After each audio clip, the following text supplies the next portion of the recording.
In this video, we'll talk about fifths and see an example of how fifths are used in the formation of melodies in John Williams' Superman theme from the late 1970s. Fifths are intervals that involve 5 letter names if you start counting from the bottom note and include that letter name of the bottom note. And a perfect fifth contains 7 semitones. Here's an example. C to F, right? Descending, the bottom note being F, G, A, B, C, 5 letter names, 7 semitones.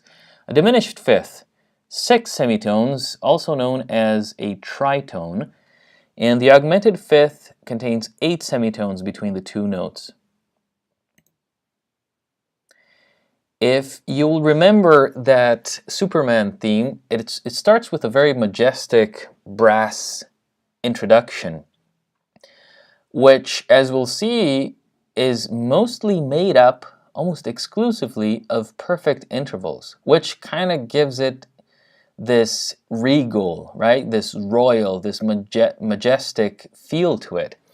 We start off with G, and this G acts as sort of a center of gravity for the introduction, right? Once we get to the main theme, actually, we leave that G for a different center of gravity there. But for now, that's what it is. And then our melody goes down a perfect fifth to C. It comes right back to that center of gravity G by an ascending perfect fifth, right? It's just the same thing. It's kind of a palindrome here. And then back to that G, where we sit for 2 beats, right? And then we invert that perfect fifth to make a perfect fourth, ascending, right? So as before we had a descending perfect fifth leaving from G, now we have an ascending perfect fourth leaving from that G. And G's pull is pretty strong, so we come back to it with a descending perfect fourth, and then we go down another level by a perfect fifth, right? So it sounds like this.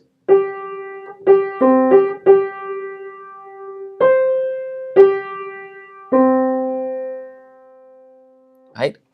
Every single thing that is not a unison in here, right? We have a unison here, a unison here. Every other interval are perfect fifths, and its inversion, perfect fourths.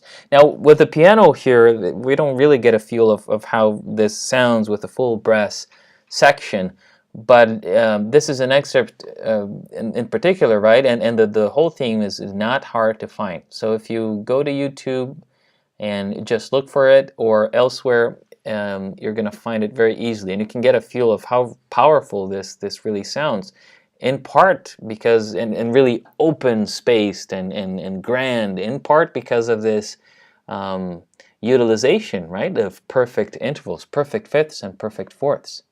We come back to a parallel of what happened here in the first 4 bars, right? Descend by perfect fifth and up by a perfect fifth.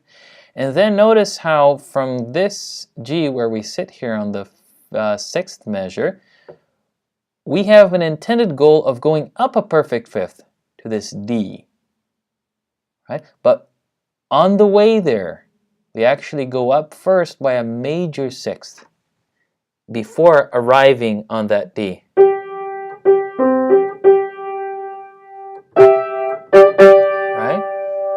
So you go to that E first, because our quote-unquote intended goal really is to go a perfect fifth above this G. That E in music, we can treat it or consider it, depending on context and of course on the individual views of whoever is analyzing the music, as a neighbor tone, right? So our goal really is the D, but we take a short detour to this high E here, or at least higher than the D, before resuming downward to this D. So you'll see that it's been always about perfect fifths and perfect fourths here, and when we get to the end of this section here, we finalize it or end it on a perfect fifth above that G. So basically the melody is something like this. On the back, right? And then that repeated, and then we end on that D, a perfect fifth above G. And then the intro continues, but basically the idea is the same. We're relying on perfect fifths and fourths to make this very grand and majestic introduction. Once the main theme starts, tempo picks up, it gets faster, and look at this. We keep focusing on perfect fourths and fifths. In fact, our center of gravity kind of changes here to this C, right? And as we are dwelling in this C, the melody is basically an interplay between C and the G, which is a perfect fifth above, right? So what we have here in the beginning, and then what we have is we take a detour from that G shortly, and then we come back to it and sit on it for a while, right? And then we have the note that is a step higher than that G. We're considering that a upper neighbor, and then we go to a note to G, and then back to a note that is lower than that G, that is a lower neighbor. And because we have two neighbors to that main G, our quote-unquote intended goal really here, this is a double neighbor figure. So basically what we're doing is C, then a perfect fifth up on G, something in between, but basically the G is what is being held through, right? That is repeated in this parallel here, semiphrase or phrase, depending on how you look at it. Once again, we reach that A, that upper neighbor, the lower neighbor F, and then we go to one more step, two more steps down to that D before resuming to the G, right? We have A, F, we go D, once again the upper neighbor, and back to the G. So our focus really is this G, which is being held through, except for these flourishes in between. Sounds like this, starting from this section here.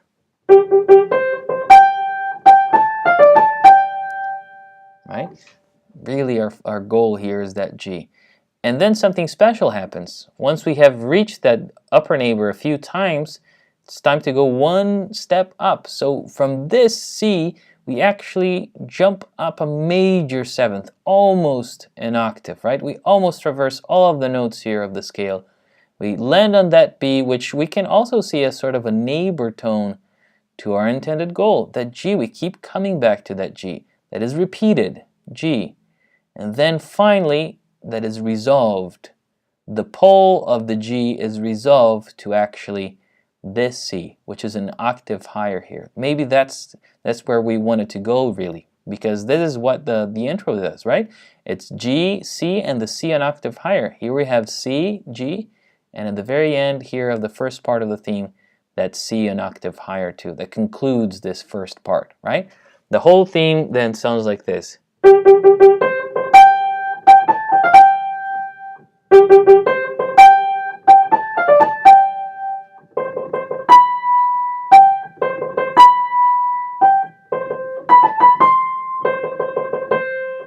Right? I mean, with the piano, it doesn't sound half as exciting as it does with the full orchestra. So I really go and check that out.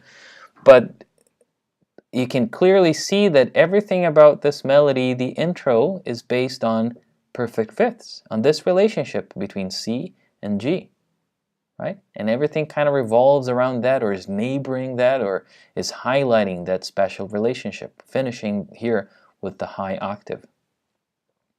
Okay, I hope this has been helpful in understanding more about fifths, and thanks a lot for watching.